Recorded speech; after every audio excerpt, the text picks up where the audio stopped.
Lilo et Stitch. En voilà un long métrage d'animation plutôt singulier dans la filmographie de Disney. Un film difforme qui mélange extraterrestres et décors hawaïens et qui pourtant a réussi à s'imposer dans la pop culture. Plus de 23 ans après sa sortie, on entend toujours parler de Lilo et Stitch et d'autant plus bien sûr avec son nouveau remake en live action. Vous êtes sur la chaîne de CEO et aujourd'hui je vous propose de revenir sur ce classique Disney peu commun et de décortiquer le phénomène Lilo et Stitch. On va parler en profondeur de Lilo et Stitch, mais j'ai d'abord envie de vous montrer comment tout ce qui entoure le film est assez inhabituel. Dans les fameuses périodes qui composent l'historique de Disney, les années 90, c'est ce qu'on appelle la Renaissance. Un deuxième âge d'or pour le studio qui arrive à produire certains de ses meilleurs films avec Aladdin, Le Roi Lion ou encore Mulan.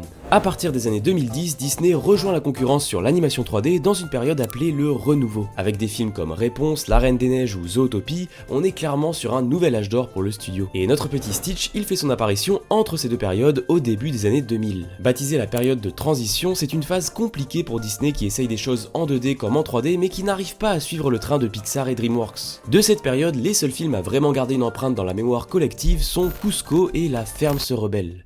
Non d'accord, Lilo et Stitch. En reprenant ces trois grandes périodes, on voit déjà que le film sort dans un contexte particulier. Maintenant, observez à quel point il est difficile de le catégoriser. Si on trace une échelle pour jauger la qualité de ces films Disney, ça donne ça. Tout en haut, on a des classiques instantanés, en bas on a des bouses infâmes, et au milieu on peut y mettre beaucoup de films sous-cotés qui sont passés un peu inaperçus. Et Lilo et Stitch alors, il rentre dans aucune des cases, parce qu'il est connu. Mais aussi sympathique soit-il, le film n'a ni la carrure d'un Roi Lion, ni l'ampleur d'un Mulan, ni la popularité d'un Aladdin. Alors, comment ce film a quand même réussi à se faire une place sur le long terme? La réponse courte, c'est Stitch, évidemment. Ce petit alien bleu à la fois mignon et hargneux est très vite devenu l'une des mascottes principales de Disney. Et il faut croire qu'ils avaient prévu le coup. Avant la sortie de Lilo et Stitch, le studio a diffusé plusieurs trailers parodiques reprenant leur plus grand succès. On avait droit à des scènes inédites dans lesquelles Stitch arrivait pour foutre le bordel, grosso modo. Ce n'est pas Simba!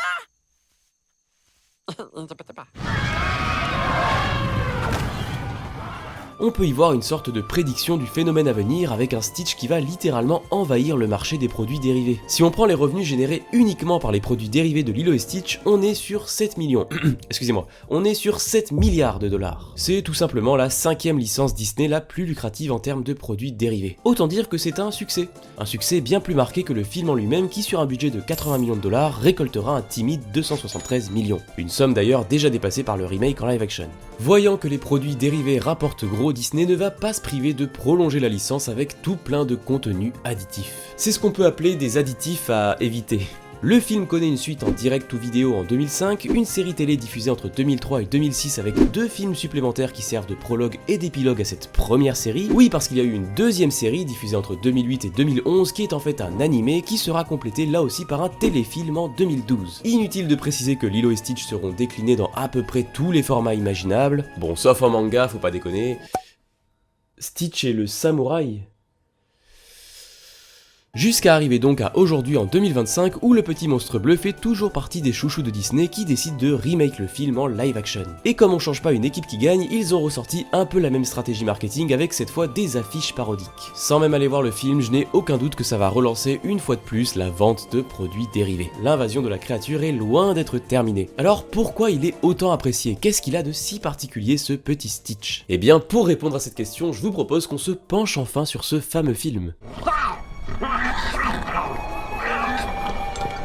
Dans Lilo et Stitch, on embarque à bord d'un immense vaisseau amiral pour y découvrir toute une fédération galactique peuplée d'extraterrestres. Le seul qui nous intéresse ici c'est Jumba, un scientifique qui est parvenu à créer un petit monstre bleu qu'il a baptisé Expérience 626. Seul petit problème c'est que c'est illégal de jouer comme ça avec la génétique. Jumba est donc mis en prison et 626 doit être banni. Mais pour ce dernier, c'est pas son genre de se laisser faire en restant à sa place bien gentiment. 626 va donc réussir à s'échapper en allant se réfugier sur notre chère planète Terre et plus précisément sur l'île d'Hawaï. Ici, il va faire la rencontre de Lilo, une petite fille hawaïenne de 6 ans qui aurait bien besoin de compagnie.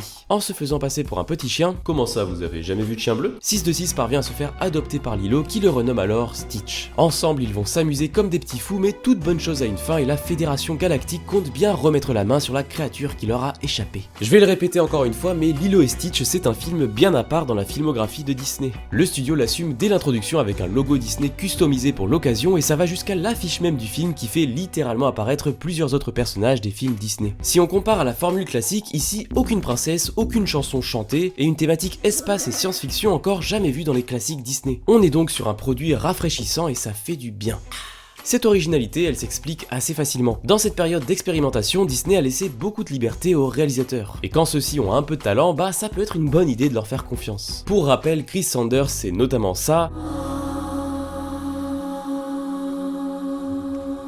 ou plus récemment ça. Donc ouais, ça nous donne une direction artistique très sympa avec des beaux chara-design clairs et impactants. Tenez, rien que le binôme de Jumba et Pikli. Alors oui, un gros patapouf et une grande asperge, c'est pas ce qu'il y a de plus original, mais quand on rajoute un running gag inventif par-dessus, là ils deviennent carrément inoubliables. Les designs de Lilo, Nani et les autres hawaïens sont également bien pensés. On s'éloigne de l'uniformité qu'avaient un peu tous les personnages dans les précédents films du studio. Ici on a des yeux plus écartés, une forme de nez bien particulière, c'est là aussi des designs qui restent en mémoire. Et enfin on a Stitch bien sûr qui bénéficie d'un design vraiment sympa. Ça vise le parfait équilibre entre créatures enragées et petites peluches mignonnes. Tout ce beau monde évolue dans des décors hawaïens particulièrement réussis. Des décors peints à l'aquarelle qui apportent une sorte de sérénité à l'ensemble. Il y a un vrai côté apaisant, littéralement on se sent bien dans ces décors. Et une bonne direction artistique, des fois c'est suffisant pour qu'un film fonctionne. Repensez aux deux ingrédients principaux du film, Hawaï et des extraterrestres. On est quand même sur un mélange improbable. Un mélange qui aurait très vite pu tourner au vinaigre. Ce qui est assez fascinant avec Lilo et Stitch, c'est que ça marche, tout s'intègre bien. On suit ces aliens capables de tout pulvériser avec des technologies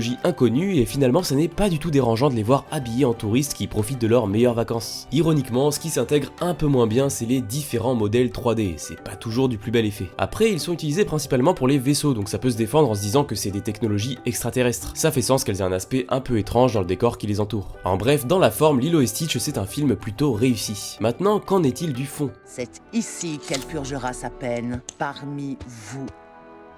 Le premier ressenti global qui reste après le visionnage, c'est qu'on est sur un film léger. Avec une durée d'à peine 1h25 et toute l'action se déroulant globalement dans le même lieu, on sent qu'on est sur un petit Disney sans grande ambition. Les quelques moments d'émotion sont largement surplombés par un humour omniprésent dans le film. Là, c'est propre à chacun, personnellement je trouve que l'humour fonctionne plutôt bien. On a donc le fameux running gag de Pikli qui se travestit, un autre running gag avec un touriste à la peau rougie par le soleil, et mention spéciale à la blague du robot qui vomit des boulons quand Stitch se met à parler dans la première scène. Alors, petite parenthèse, je me suis demandé pourquoi toutes ces citations à Elvis Presley. Est-ce que tous les Hawaïens sont fans de lui ? En fait, le vrai fan, c'est plutôt Chris Sanders. Il fallait choisir un artiste dont Lilo écoute tous les vinyles, un artiste non contemporain pour renforcer la singularité de Lilo, et le choix s'est donc arrêté sur Elvis Presley. Ça fait aussi sûrement référence au fait qu'Elvis a tourné 3 films à Hawaï. Fin de la parenthèse. Pour finir sur la légèreté du film, les extraterrestres ne sont jamais montrés de sorte à inspirer la peur, mais plutôt la comédie. Stitch étant immortel, on ne le sent jamais vraiment en danger, et la happy end avec la présidente du conseil qui jusqu'ici était montrée comme stricte et insensible et qui accepte en fait assez rapidement de laisser Stitch tranquille, ça rend tout de suite le film plus léger. Maintenant, il faut quand même souligner les quelques thématiques un peu plus profondes qu'on retrouve dans ce film. À commencer par la plus évidente, celle de la famille. Ohana signifie famille.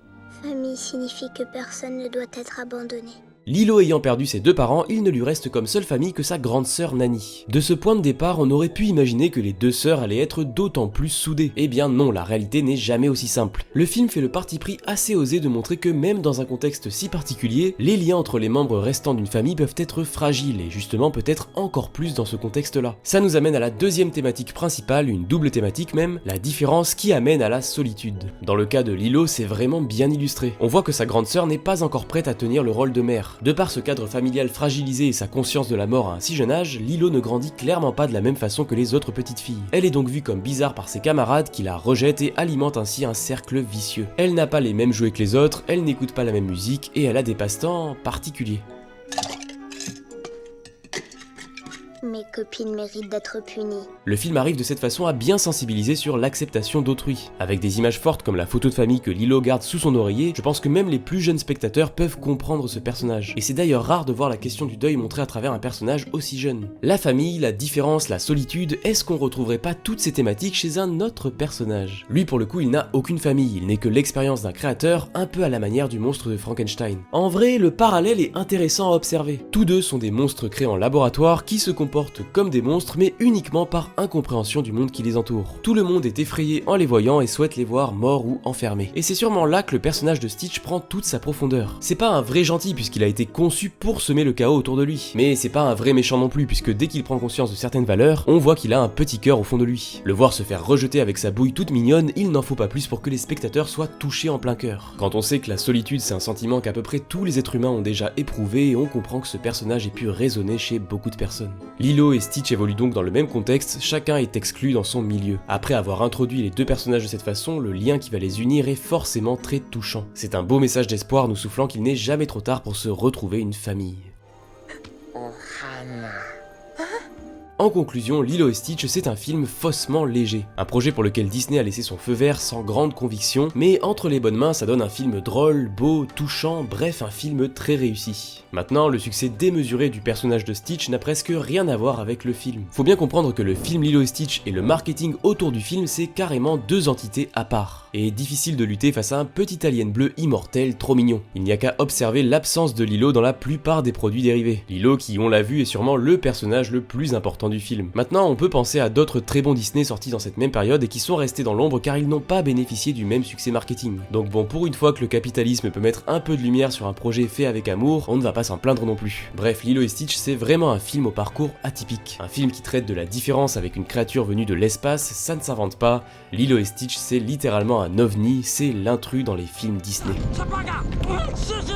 J'espère que cette vidéo vous a plu. Perso, Lilo et Stitch, je l'ai pas vu quand j'étais enfant, donc j'avais pas d'attache particulière avec ce film et je savais pas trop où j'allais aller avec cette vidéo, et finalement, dès qu'on creuse un film ou une œuvre en particulier, on trouve toujours plein de trucs intéressants. Si vous aimez l'animation, vous êtes au bon endroit, vous pouvez vous abonner à cette chaîne et me suivre sur mes réseaux. Je vous recommande cette vidéo dans laquelle je parle d'un autre phénomène avec des créatures trop mignonnes. Et sinon, on se retrouve bientôt pour une nouvelle vidéo. Sur ce, c'était Sio, ciao, à la prochaine.